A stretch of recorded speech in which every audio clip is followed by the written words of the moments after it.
Hi, welcome to a very special edition of the GunWriterTV. We're here with Kevin Kenney. Good to see you, brother. Good to see you.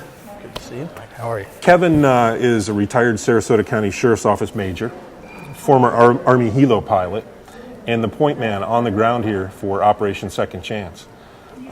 He's going to hate me for saying this, but Kevin does more for wounded vets and vets than anybody I know.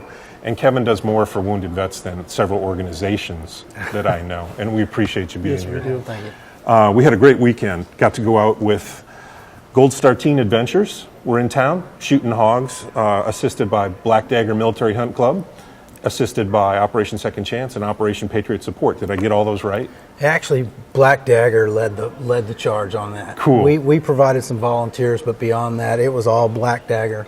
Dave Winter and Black Dagger. Tell us about the weekend, man. Oh, awesome weekend. We had 16 Gold Star teens come into town. And a Gold Star teen is unfortunate. It's a horrible club. Their fathers were killed in the line of duty. Correct. In some SF type unit. Correct. And Gold Star Teen Adventures is specifically for special operations units. So it's kids of special operators that have lost their lives in the line of duty. And they came into town Thursday night. There were 16 of them. There were an additional 8 mentors that came with them. We'll talk a little bit more about what they did. Very special mentors. Very special. Anybody that takes up that job and with the vigor that they do, there were some awesome individuals that we met outside of just the Gold Star teams themselves. Right. But they came into town to do some hunting, some fellowship, and they were here till Sunday. And aside from a little bit of rain on Sunday, it was a great weekend. Did you get hogs? They did. Nice. They did. Nice. So the kids come in, they're paired up with mentors. Now, I met a couple of these mentors. These are cadets and midshipmen from service academies. They are. And it's my understanding that they're not officially sanctioned. The schools aren't. That's not something that the school does. These individuals are doing this. They're volunteering to do this. They just happen to be the cadets and midshipmen from the service academy. They're doing it on their own. They are. And many of them have done it for several years now. Great young people. Well, I interviewed the colonel, who was an advisor to the Gold Star Teen Adventures.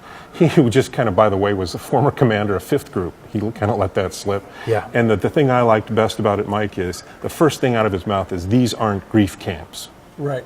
That's right, yeah. They're there for a message. They're there for a reason. They're there for some fellowship with other kids who really understand what that's all about. Yeah, and that's correct. And although healing is one of their objectives for the Gold Star Teen Adventure organization, that healing is done seamlessly.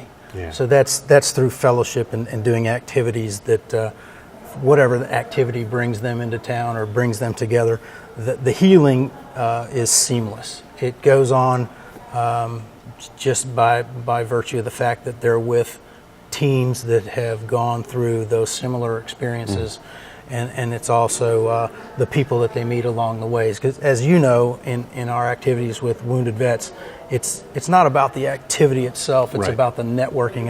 It always comes back to the people. Yeah. And a great group of people got together this weekend, and spent some time with those kids. A lot of familiar faces out there. A lot of good guys. There were. Now, did you get one, or did the kid you're with get one? Actually, it was a West Point cadet. Nice. That shot one. Well, they're teaching marksmanship. Now, even though these guys were in for the weekend, you're doing this stuff all the time. You are taking vets hunting, fishing. We do. Tell us about that. Well, for the last 5 years now, we've had a great group of volunteers in the Sarasota community that have invited these veterans into our community for whatever activity that we set up. A lot of hunting, a lot of fishing. We've done golf. We've had family retreats, couples retreats. We've taken them to all of the theme parks or arranged for those trips.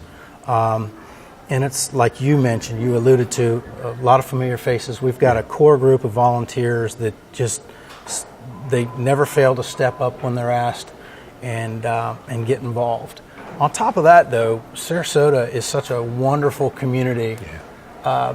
They open their hearts and everything else for these veterans, and they really take the opportunity to show their appreciation for the sacrifices that they've made I can't say enough about Sarasota and this community. A great group of business people involved. This is a great place. It is, and we should be proud of that. We are. One of the things that struck me, we talked a little bit before the cameras came on, if a guy is going out and organizing a hunt, he can contact y'all and bring and invite a veteran to come with. But more importantly, you need land. You need hunting land. When it comes to the hunting side of our retreats, land is a premium. Right. And having, we've been very fortunate to have some landowners in the last few years that have opened up their property to us, and we're always looking for those opportunities. So if anybody out there has land available that they're willing to let us host a retreat. What's that word mean? Retreat? I've never heard that. Retreat, yeah, exactly. Not in that sense. Exactly. So you're hunting hog, you're hunting turkey, you're hunting dove. Any landowner out there that has land available would allow these great guys, and all the hunts are really professionally done. You've got some very experienced guys. Kevin, you're a hunter and a shooter. Right. We've got a good group of, like I said, volunteers. A lot of them are very experienced on the hunting side as well as the fishing side. Right. All of our retreats are well organized logistically, and it would be a seamless operation to those individuals that open their doors to us. Just a phone call. Just a phone call. Okay. How would someone get a hold of you to do that? Well, they can actually send an email through operationsecondchance.org and just make it known. That way it will go through the headquarters, if you will, and that message would get trickled down to me, and I would certainly follow up on it. You're getting enough cell phone calls. We'll give out the email. Well, Yeah. the email would be great. Well, our Gold Star guys, teens coming back next year? If Dave Winters has his way, I'm sure he'll have them back. And that was a monumental undertaking to put on that weekend. I like the martial atmosphere. It was like a TOC. They had a tactical operations center. They had a medical tent. It wasn't the most, it was Spartan conditions, but Right. these kids learned a little bit what their awesome. dads went through. Yeah. You know? They did. And you know what? It's really exactly that brought Gold Star Team Adventures together. There's an active duty special operations lieutenant colonel that put this all together. He happened to lose his leg, or a leg, back in 2007. He's back in combat, but he recognized through his rehabilitation that getting together with people that have gone through similar experiences is the best therapy. And he made the connection, and he wanted those kids of special operators that lost their parents to have the ability to get together with people of similar experience and share that rehabilitation, if you will. And these kids of special operators are really part of the team. I mean, they're already giving up a lot. Dad's never home. If he's not in combat, he's away on training. I mean, Right. it's not an easy life. It's not an easy life. Well, military in itself, military families are often that unforgotten or that forgotten side of the equation. And certainly when there's a death, they get they're highlighted initially, and then they go about their lives, and it's not easy, and it's easy to overlook the impact on these kids. Well, just to emphasize something again, if you have land, if you have private land and you want to make it available for some really special people to come out and use it and enjoy it, contact Operation Second Chance, Operation Patriot Support. We'll have the info here for you to do that. Thanks, brother. Thanks for coming Thank out. you. We really We appreciate appreciate it. you and Thank what you. you do All for the right. community. Thank you. God bless, long live the Republic, and keep your powder dry.